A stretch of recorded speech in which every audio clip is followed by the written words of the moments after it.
Today I fucked up by putting my head underwater. This didn't happen today, but about a week ago. I think nearly everyone at a pool or bath has put their head underwater. I think most people also have had a water clog in their ear from said pool/water adventure. Well, I was taking a bath, and decided to put my head in the water, so when I took my head out of the water, I had a water clog. Well, turns out I inadvertently clogged my ear entirely, as we think I may have shifted all the built-up wax to one spot, blocking my hearing in the ear. So now I have the hearing of a deaf grandma in my left ear, and a bunch of wax in it. We only just found out about the wax build-up yesterday, when we finally took me to a doctor and they told us my ear is completely clogged with wax, and they can't remove it with warm water due to a tube in the ear and possible damage to my eardrum. So yeah, I have to wait probably another week to remove the clog and see if I screwed up more of my ear. Also, before anyone says anything, yes, we have tried the wax removal stuff every day, water, cotton swabs, everything. It is stuck in there, and when we tried to dislodge it, my head starts to hurt. Edit, I have my appointment on Friday to remove the blockage. Thanks for all the suggestions and help. It has got a bit better, but still terrible. Edit 2, first, I would like to thank everyone for their suggestions and help with my ear. We went to the specialist today and they basically loosened the wax with peroxide, and then stuck a small vacuum in my ear and they sucked out all, or practically all of the wax. And let me tell you, it definitely does what everyone was telling me. The sense is euphoric and it felt like I could hear everything. I had no idea how bad my hearing had gotten, because when they sucked the wax out, apparently I had a giant glob of wax covering my eardrum. So yeah, thanks for all the advice. Too long didn't read. I put my head underwater. I can't hear in my ear now. Not much you can do. You are gonna need a specialist, and I wouldn't keep fucking with it if you have tubes in. The doctor, if it's a specialist, will go in with the camera and tools and they will dislodge at your next appointment. It can hurt pretty bad or hurt so bad to begin with that it feels great. Either way, the dislodging is such a euphoric feeling. Any good doctor will be able to make pain not a problem just by technique alone. Friendly FYI to everyone, never ever put Q-tips in your ear. They only push the ear wax deeper. This happened to me a year ago. After some research, I used some peroxide and water. Laid on my side on my couch with the ear pointing at the ceiling, and then, using a dropper, put some peroxide and water down my ear canal and then let it sit and soak for an hour. Then drained into a towel. Then repeated. Then rinsed 3 times. Then finally laid with the affected ear down and over a towel and watched TV and movies. Took a whole day and I didn't even know if it would work, but eventually my ear drained. Sorry if that might be TMI for some. Tried to phrase everything as delicate as I could. Hope that helps. This story make anyone else feel a discomfort in their ear just by reading it? Hate to be that person, but have you tried hydrogen peroxide?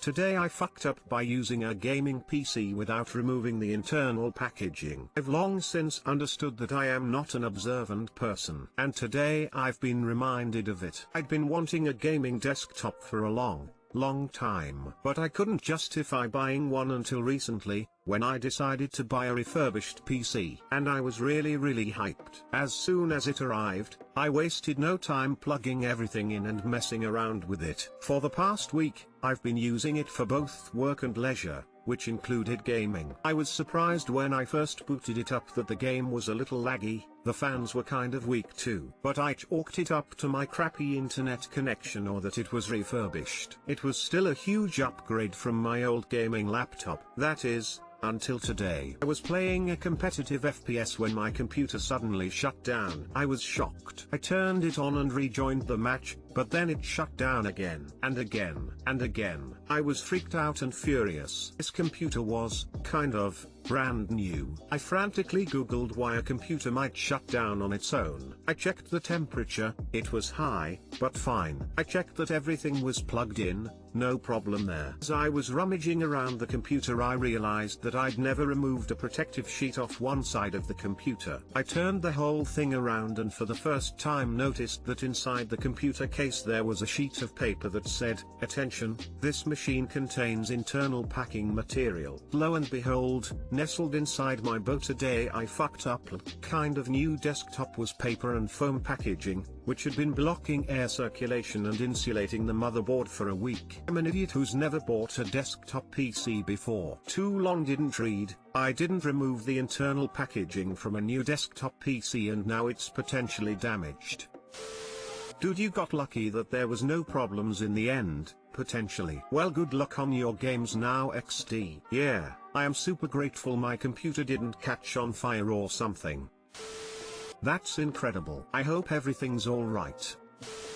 I used my current PC for months before doing Doom 2016 in a sale, and my PC would crash when playing Doom, and only Doom. After a while, everything else was fine. I did a check, and the CPU temp got way too high, so over Christmas I took it to work in IT, bought a new tube of cooling paste and opened it up. Took the cooler off the CPU and lo and behold, there's a piece of plastic right on the heatsink, where the CPU should make contact. I put the thing together myself and never noticed.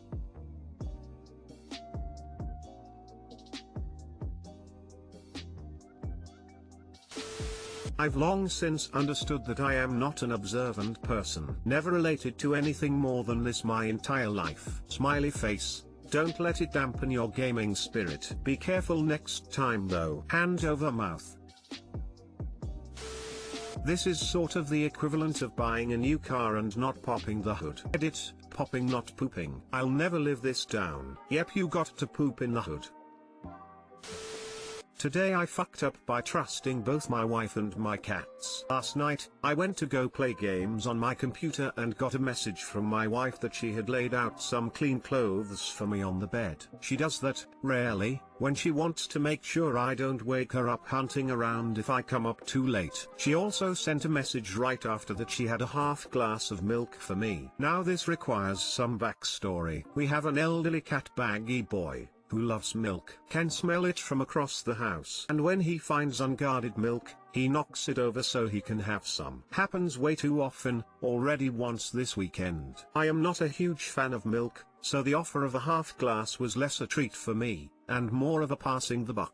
Not long after the messages, I head upstairs. As I am trying to change, my wife keeps trying to hand me the milk. So instead of trying to put underwear on while holding a cup of milk, I put it down. No problem, Baggy Boy is nowhere near. After I get dressed, I sit on the side of the bed, grab the milk and go for a swig. The millisecond it touches my lips, Ember, our youngest cat, headbutts my elbow, spilling half the cup on my newly changed into clothes. I don't know how they planned it, but both Ember and my wife seemed pleased with themselves. Too long didn't read, wife and cat plotted to dump milk all over me.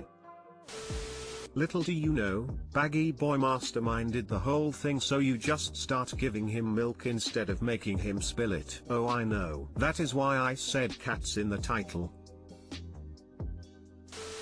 I have a cat named Ember. Good Ember. Assert your dominance. She always does. She is a tortoise shell found as a scared kitten on a pile of firewood. If I try napping, she often joins me, finds my hand and crams her head into it, so I am forced to pet her. Wholesome story, hugging face, nah. Probably 2%. Maybe skim.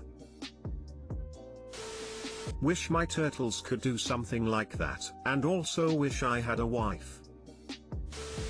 Never trust cats. Only occasionally trust a wife.